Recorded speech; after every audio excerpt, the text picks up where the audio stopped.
Hello everyone, my self सपना।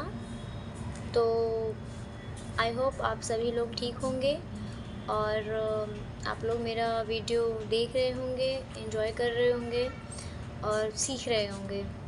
तो हमने डे 1 देखा था ज्योग्राफ़ी का। हम एनसीईआरटी का कर रहे हैं, एनसीईआरटी ज्योग्राफ़ी 6th क्लास से। तो हमने लेसन 1 कर लिया था, कल हमने लेसन 2 कर लिया था और आज हम लेसन 3 करेंगे, जो कि ये रहा हमारा एनसीईआरटी ज्योग्राफ़ी। और ये मैंने अपने हाथों से हैंड रिटन नोट्स बनाया है ज्योग्राफ़ी का 3rd लेसन। यह देख सकते हैं, ये मैंने लिखा है और ये चैप्टर का नाम है हमारी बदलती पृथ्वी। और ये रहा हमारा चैप्टर, आप देख सकते हैं, हमारी बदलती पृथ्वी। तो इस चैप्टर में हम डिस्कस करेंगे ज्वालामुखी के बारे में, भूकंप के बारे में, क्या होता है। और हमने इससे प्रीवियस चैप्टर में हमने देखा था कि हमारी पृथ्वी के अंदर 3 लेयर होता है, जिसमें पहला लेयर जो हमारा ऊपरी जिस पे हम खड़े हैं उसको भूपरपट्टी कहते हैं, उसके बाद वाला हमारा मेंटल होता है और जो बिल्कुल अंदर होता है वो हमारा क्रस्ट होता है, सॉरी कोर होता है। और जिस पे हम खड़े हैं भूपरपट्टी को इंग्लिश में क्रस्ट कहते हैं। और जो पृथ्वी के बिल्कुल आंतरिक भाग है उसको कोर कहते हैं। वो हम सेकंड लेसन में यानी दूसरे पार्ट में हम पढ़ चुके हैं। इस पार्ट में हम ये पढ़ेंगे, पिछले वाले चैप्टर में हमने स्थल मंडल जाना था क्या होता है। अब इस चैप्टर में उसी से रिलेटेड नेक्स्ट पार्ट है। तो क्या होता है हमारी पृथ्वी के, क्या क्या बदल रहे हैं। तो हमारी स्थल मंडलीय प्लेट है जो गति कर रही हैं आपस में।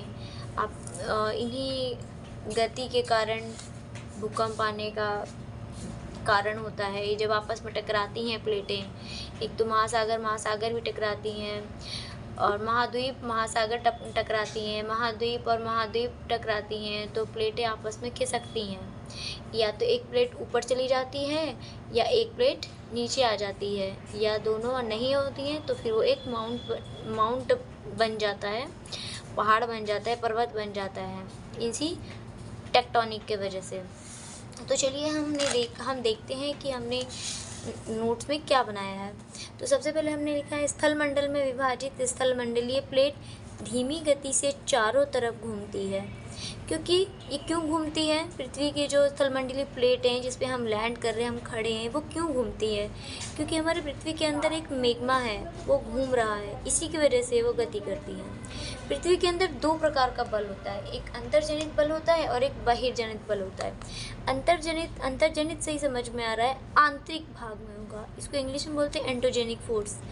जो बल पृथ्वी के अंतर्गत भाग में घटित होती है और ये कभी आकस्मिक गति उत्पन्न करती है तो कभी धीमी गति उत्पन्न करती है, उसी को हम अंतर्जनिक बल कहते हैं। इसी अंतर्जनिक बल के कारण ही हमारे जो ज्वालामुखी होता है वो इसी की वजह से होता है, अंतर्जनिक बल के कारण। दूसरा होता है बहिर्जनिक बल, इसको बोलते हैं एक्सोजेनिक फोर्स। जो बल पृथ्वी की सतह पर होता है, पृथ्वी की सतह पर, इसका मतलब हम जहाँ पर लैंड कर रहे हैं, जहाँ खड़े हैं, जहाँ बैठे हैं, यहाँ पर जो एक्टिविटी, जो पृथ्वी गति करेगी, जो बल लगाएगी, वो बहिर्जनित बल होता है। बहिर्जनित मतलब बाहर के बल हो गए। पृथ्वी की गति हमने थोड़ा सा नोट्स मतलब चार्ट बनाया है, 2 प्रकार की होती हैं इनकी गतियाँ, एक अंतर्जनित, बहिर्जनित। अंतर्जनित मतलब अंदर में क्या क्या होता है, भूकंप, ज्वालामुखी, भूस्खलन, लैंडस्लाइड जिसको बोलते हैं। और एक होता है पटल विरूपण बल, जिससे हमारे पहाड़ बनते हैं। दूसरा होता है बहिर्जनित बल, इसमें होता है अपरतन और निक्षेपण, नदी, बहता जल, पवन, समुद्री तरंग, हिमनद। हम जानेंगे अभी आगे कि ये भूकंप क्या होता है, ज्वालामुखी क्या होता है, भूस्खलन क्या होता है, बहता जल या नदी क्या होती है, अपरदन क्या होता है, निक्षेपण क्या होता है, हम इसके बारे में डिस्कस करेंगे। तो चलिए पहले हम अंतर्जनित बल के बारे में पढ़ते हैं। अंतर्जनित बल में हमारा सबसे पहले आता है ज्वालामुखी। ज्वालामुखी क्या होता है? भूपरपट्टी पर खुला एक ऐसा छिद्र होता है, मतलब एक होल होता है जो भूपरपट्टी पर हम जिस पे खड़े हैं, जिससे पिघले हुए पदार्थ अचानक निकलते हैं, अचानक बाहर आते हैं, उसी को हम ज्वालामुखी कहते हैं। और वो ज्वालामुखी बाहर निकलता है तो उससे बहुत सारे पहाड़ भी बन जाते हैं, पर्वत, माउंटेन बन जाता है। ये हमारा अमेरिका में भी है, बहुत सारी जगह है जहाँ पर ये ज्वालामुखी की वजह से माउंट क्रिएट हुआ है, माउंट बना है।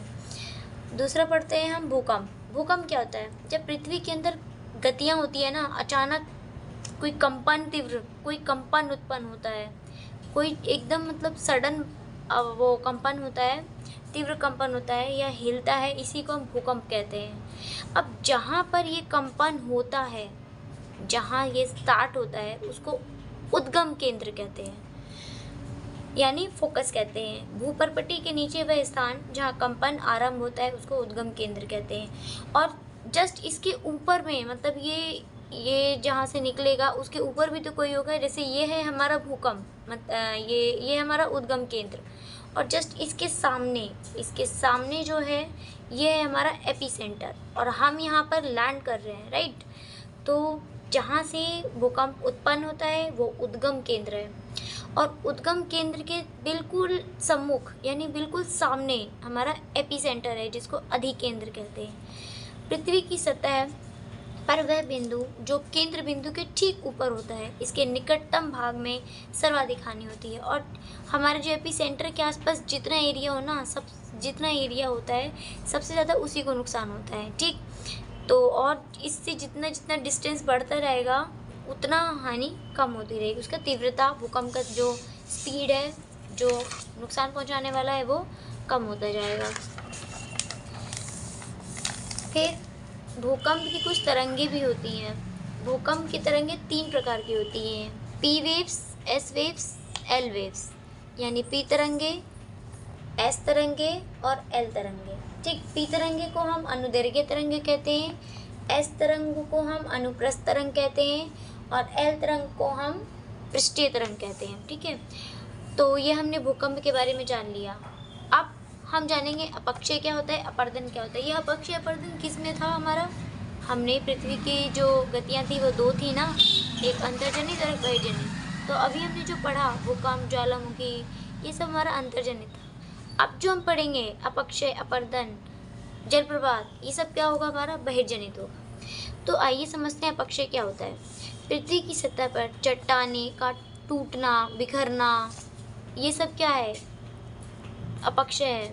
जो हमारा पृथ्वी की चट्टाने, हम जिस पे खड़े हैं, पहाड़ है, पर्वत है, इन सब से जब पृथ्वी की चट्टाने टूटती हैं ना, तो टूट के बिखरती हैं, वो अपक्षय है। वो अपने ही स्थान पर टूटती हैं, दूसरे स्थान पर नहीं जाती हैं, उसमें स्थानांतरण यानी ट्रांसफ़र करने का कोई सिस्टम नहीं होता है, इसमें स्थानांतरण नहीं होता है। आप देख सकते हैं मैंने लिखा है स्थानांतरण नहीं होता है, अर्थात चट्टाने जो टूटने का प्रोसेस होता है ना, वो अपने ही स्थान पर होता है, ये है अपक्षय। अपर्दन में जस्ट इसका उल्टा हो जाएगा, ये अपने ही स्थान पर टूट रहा था और अपर्दन बहा कर ले जाता है अपने साथ, यानी टूटी हुई मिट्टी का एक जगह से दूसरी जगह पर ट्रांसफ़र होना या जाना, इसमें स्थानांतरण होता है। इसमें नदी प्रवाह से मिट्टी को काट कर बहा ली जाती है। अपक्षय का एग्जाम्पल हम देखे थे, वर्षा, हवा, तापमान, धूप। अपर्दन का हमारी नदियाँ हैं, जो ये मैंने अभी बताया, नदी बहा कर ले जाती हैं, तो यही अपर्दन का काम कर रही है, जिसको हम इरोजन कहते हैं। नदी के क्या काम है, नदी के काम में जलप्रपात बनाता है, चाप झील बनाता है। तो जलप्रपात क्या होता है, जब नदी खड़े ढाल से घाटी में गिरती है, ये मान लीजिए ये आप इतना बड़ा पहाड़ है, ठीक है। अब यहाँ से पानी निकल रहा है, नदियाँ निकल रही हैं, ठीक है। ये पहाड़ है, यहाँ से नदी निकल रही है। अब एकदम बहुत स्पीड में जब ये अपना स्पीड लगाता हुआ एकदम ऊंचाई से, बहुत ऊंचाई से गिरेगा, तो घाटी में गिरते तो तभी जलप्रपात बनता है, ठीक है। और जब नदी मूड़दार पर्वत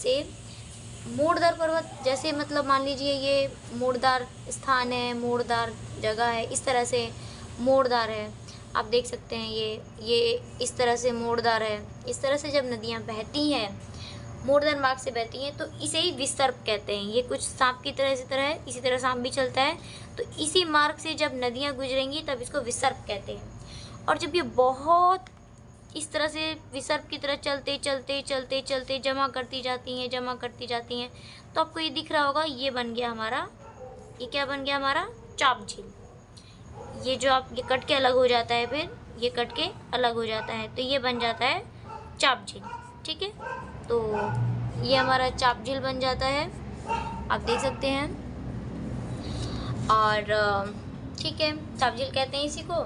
समुद्र पर पहुंचते पहुंचते नदी की गति धीमी पड़ जाती है, इसे वितरिका कहते हैं। तो जब एकदम पहाड़ों से बहते हुए आई है बहुत स्पीड में, फिर उसके बाद ये बहुत ऊंचाई से बहते हुए आई है स्पीड में, फिर जब ये समुद्र में सारी नदियाँ आके मिल जाती है ना, तो समुद्र तक आते आते इनकी जो स्पीड है वो कम हो जाता है, मान लीजिए मतलब बूढ़ा हो जाता है, कम हो जाता है। तो फिर ये मलबे का निक्षेपण करने लगती हैं, क्योंकि अब इनके में जान नहीं रहता है। तो ये सारे मलबे का निक्षेपण करने लगती हैं। वितरिका मुहाने का निर्माण करती है, एक मुहाना बन जाता है। इसी मुहानों के अवसादों के संग्रह से, जहाँ पर इन्होंने निक्षेपण इकट्ठा करा है, मतलब जो अपने साथ ये गाद बहा के लाई है ना, जहाँ पे हमने अपरदन पढ़ा था, ये अपने साथ बहा कर जितना लाई है वहाँ पे मुहाना बन जाता है, और इसी मुहाने पे अवसाद इकट्ठा हो जाते हैं और उसी से हमारा डेल्टा का निर्माण होता है। ठीक है, तो हमारा थर्ड चैप्टर में तो जो इम्पोर्टेंट चीज़ था वो तो मैंने आपको पढ़ा दिया, बता दिया। एक इसमें कुछ समुद्र के तरंग के कार्य हैं, अपरदन है, वही सब है। और हिमनद, हिमनद मतलब होता है बर्फ़ की ये ज़्यादा वो नहीं है। पवन मतलब होता है हवा, जब ये हवा का भी काम क्या है, बालू हवा बहाते हुए लेके जाती है। राजस्थान में आपने देखा होगा इस तरह से रेत की मिट्टी से बहुत सारा वो टिब्बा बन जाता है। तो पवन का ये काम है टिब्बा बनाने का और अपरदन करने का, निक्षेपण करने का। ये सब अपरदन और निक्षेपण किससे होता है? पवन से भी होता है और नदियों से भी होता है। तो thank you for watching my videos. और आपको जो अच्छा लगा मेरे टॉपिक में, आपको मुझे कमेंट करके बता सकते हैं। मेरा एक्सप्लेनेशन आपको अच्छा लगा तो प्लीज़ लाइक कर दीजिए, और लाइक करिए, कमेंट करिए और शेयर करिए। Thank you.